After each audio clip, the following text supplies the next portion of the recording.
ఈ సినిమాలో ఫస్ట్ రమ్యకృష్ణ గారి క్యారెక్టర్ నేను అనుకున్నానట కదా.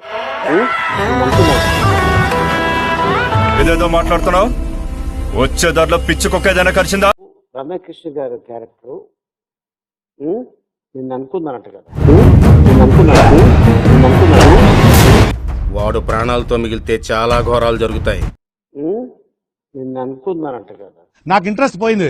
లవడాల ప్రోగ్రామ్ వస్తే రావండి, నేను పోతే పోనేవాడు. ఎందుకంటే ప్రతి దశలోనూ పెంట పెంట చేస్తుంటే నాకు ఇంట్రెస్ట్ లేదు. నేను అనుకున్నానట కదా. ఏమిటి సిగ్గుపడుతున్నారా? వీడి ముఖానికి సిగ్గు కూడాను. అది నిజమేనా? నిజం, గాసిప్ కాదు. గాసిప్ కాదు. బొంగేం కాదు. నిజం, గాసిప్ కాదు. ముందు వాడికి కాదు, వీడికి బాంబు లగాదే.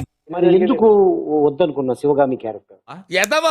ఎదవ బావాడు చెప్తే వించావుడు రాసి పెట్టింది అట్లా మనం ఏం చేస్తాం? శివగామి క్యారెక్టర్ వద్దనుకోలేదు. ప్రభాస్ అమ్మగా నేను చేయనని చెప్పాను. వద్దు, నాకే బతుకొద్దు. మరి ఎవరమ్మగా చేద్దాం అనుకుంటున్నా? ఎవరమ్మైనా పర్వాలేదు కానీ ప్రభాస్ కి అమ్మగా హౌ విన్నావా?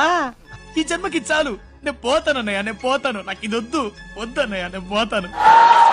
నాకు కొడుకు ఫీలింగ్స్ రావాలి కదా, వేరే ఫీలింగ్స్ వస్తాయి అక్కడ.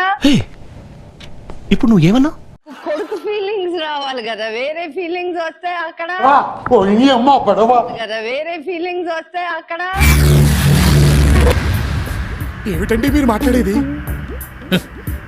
ఆవిడ కరెక్ట్ గానే చెప్పిందిరా. చాలా సేపు సస్పెన్స్ తర్వాత నాకు కూడా అర్థమైంది.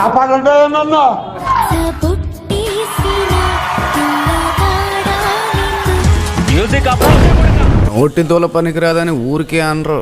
మీకు ఫస్ట్ గుర్తొచ్చే హీరో ఎవరు? Prabhas is very handsome. వదిలేరా Prabhas is very handsome. Please, Prabhas is very handsome. Please.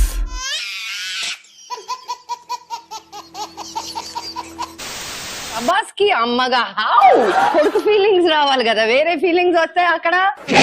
ఏడవరా, పరసం వెలిచిపోయే లోపు కడుపారా ఏడు. ఏడవరా. తేజస్వి లోక్ హై హమారే పాస్. నిజమా అబద్ధమా నమ్మలేక ఇలా తెప్పి చూసాం ఫుటేజ్. ఇలాంటి చాలా ఉన్నాయి, ఇంకా దాచాం.